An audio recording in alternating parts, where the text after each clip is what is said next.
Hi, my name is Stephen Berg. I'm reading from the traditional lands of the Cowichan people, known as Maple Bay.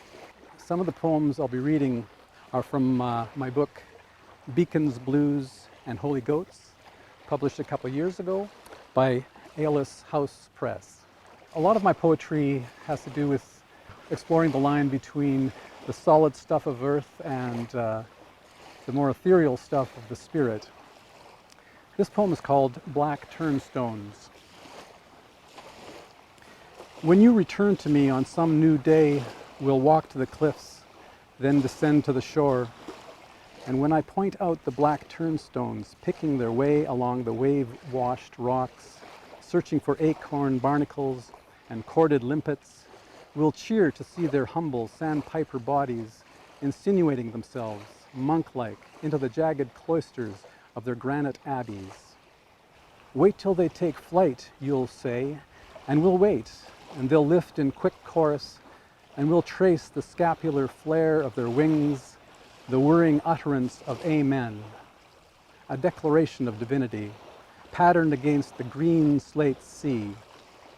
We'll talk then of their untaught faith in finding daily what is needed for strength. We'll note their belief in original goodness, their simple trust in the grace of literal space.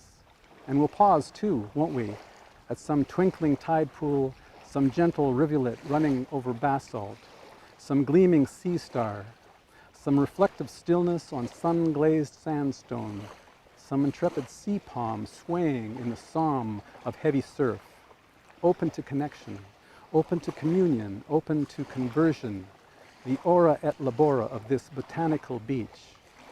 And won't we rise to what feels like a fanning of our own courage in the glide and dive of a double-breasted cormorant? Won't we be delivered? Won't our hearts grow deliciously wild? This poem is called Baptism, a poem about a 67 Chrysler Windsor, those days when you could still work on your own car. Baptism. I'm splayed out under the Chrysler beneath an oil-plumed shroud of powertrain, drive shaft, U-joint, differential puzzle, bolting a rear axle leaf spring to the frame. Every crease of me greased black, right knuckles bloody, red from the lug nut screw-up of a left-hand thread. And I'm jack ready to kick out the blocks, but the brakes still need bleeding. And I'm a body, one bridge, and 10 miles short of a carousal of cousins, all born with quivers full of wrenches, in the middle of an explosion of mismatched car parts, the strewn luxury of searchable wreckage that waits for the next nut-popping grunt and goddamn rust and wrench-free cheer. In my mind, I'm already rolling up in the Windsor, shirtless bodies descending from haystacks, rounds of backwood bohemian backslaps. And that's how I come to pray, long past late, without impunity, at the crest of the river hill, inside 3 tons of brakeless menace, wheels spitting gravel, 2 fat twisters tailing back tires, and the grill flying hard at the White Sand River, running 2 feet above the single-track bridge. Even a fool finally finds gravity, for in that sudden sunless entombment and the brackish baptism of a spring flood, I feel the truth of every road, dark, ramified, refracted. And in that moment protracted, I am truth, reified, born of water and spirit, born beneath a bend of road, born under a sign that on this side of the bridge we drive blind under a dreamt-up sun, guided by some rumored map of received memory. I wheel east, then north, as over the windshield the waters divide and the blue fenders rise, and the spring returns, bathed and blazed by light, so full as if the sun itself had been riven by joy, ridden by love. This poem was written at the Mayo Clinic in Rochester, Minnesota, this past spring. It's called Survival is Also a Symptom. Monolithic clinic of sickness-conquering science, gleaming machines calibrated for resurrection, drugs named after gods, procedures peer-reviewed and published by archangels, inspiring the kind of hope reserved for Adam. And there is hope, and there is healing, and there's a shop here with all kinds of wigs and hats, and there are pharmacies near as any Starbucks. And there's a chapel to suit any faith but unbelief. And there's a 16-year-old blonde girl wrenched out of her chair by spasms, the most beautiful hair you've seen, tangled and caught in the wheels as she makes impossible angles with her limbs, her attendant calling for a bit of help, please. And there's the rest with traveling companions like me, waiting with my second youngest, trying to flag down relief along these vaulted pedways, willing to go anywhere, willing to pay anything, willing to sit in any chapel and pray away every unbelief. Dear Lord, may these tears turn to wine. So lacking any hymn to touch, I move toward you through language, but I fear my language moves you away. Still, I've read of your famed showers of mercy, so let it rain, as it's your fault, is it not? That survival, like self-love, like love itself, is also a symptom, begging for diagnosis. This poem comes out of my volunteer work at the Cowichan Hospice, and it has an epigraph by C.S. Lewis from his book, A Grief Observed. Her absence is like the sky spread over everything. A grief observed. When I call, I ask, as I always do, if she can name what's happening inside. These days, she says, I'm trying to memorize which song goes with which bird. I'm awake anyway, and the first light of dawn brings a leaf-shaking choir of them. I listen to a trilling ricochet and say, dark-eyed junco. And when I hear a shrill quaver frame a staccato chirr, I say right out loud, ah, spotted towhee. The mewling adagio of a red-breasted nuthatch is unmistakable, not like the clutch of brunching sparrows, white-crowned, gold-crowned, Savannah, Lincoln.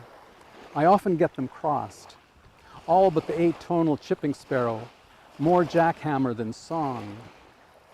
But I'm getting better at untangling the notes, and naming the birds has become a job I like. And with each name I land, my world expands a little, and I wedge myself back into the afternoon and walk into Save-On Foods like a regular person.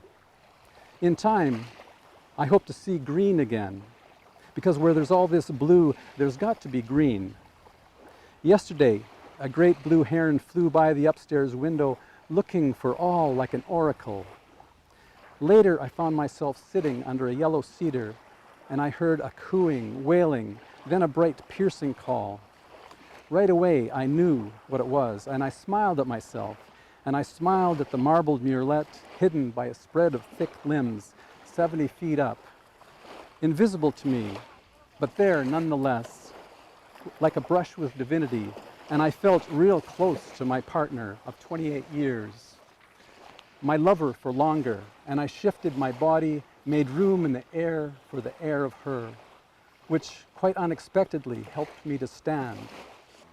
You ask what's happening inside? I'm opening windows in my bedroom, and when I leave the house, I tuck the sky under my arm and go around naming all the winged beings, like my life depended on it. So this is a lighter poem, perhaps a self-identity poem. I don't consider myself a poet's poet, certainly, but maybe a blue-collar poet. This is called Poet Laureate. I've not craved the main stage. I like a side stage. I know what the good book says about hankering after the head table, and what the good Lord thinks of highfalutin manners. And while I have trouble saying I with a straight face, I'm not above jealousy, so for penance, I'll execute a downward dog in public. I don't need 4 wheels, unless you count trainers. 2 will do. I have 2 pairs of boots, 1 pair of shoes. My wardrobe is laughable.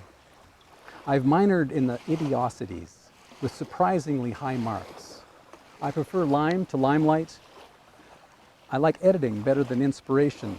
I prefer Billy Collins to Lord Tennyson, Sappho to Mr. Poe. I faked reading Milton. I like the words festoon and spittle more than reasonable. I'm nearly unilingual, and I'm wild about contractions. Modifiers, however, put me in a subjunctive mood, leave me dangling. People say nice things about my books, like they can be read in one sitting, or they're notable for reviving the idiom of old chestnuts. Some, not many, well, one said I'm a late bloomer, which reminds me of knickers in old westerns. I'm a 9 on the Enneagram, which is high as you can go, or as low. So this makes me nervous to tell you, as I don't want to upset or repel you, but all I've really ever wanted was to be your personal poet laureate. I'll close with a prayer. This is called the Lord's Prayer with edits. Our God who rides upon the heavens and hides in every human heart, give us this day a basement window and a haze of thin branches through which to view a waning moon. Give us morning cut from the night like a bright cloth, and a sun that runs like a calf through a field of flax in bloom. Give us strength for daily pain and reasonable gloom, but deliver us from the kingdoms of power and glory, and lead us to a round table in a walnut room with wine from water and the mystery of intimacy and everyday friendship. Give us this day, it is bread enough.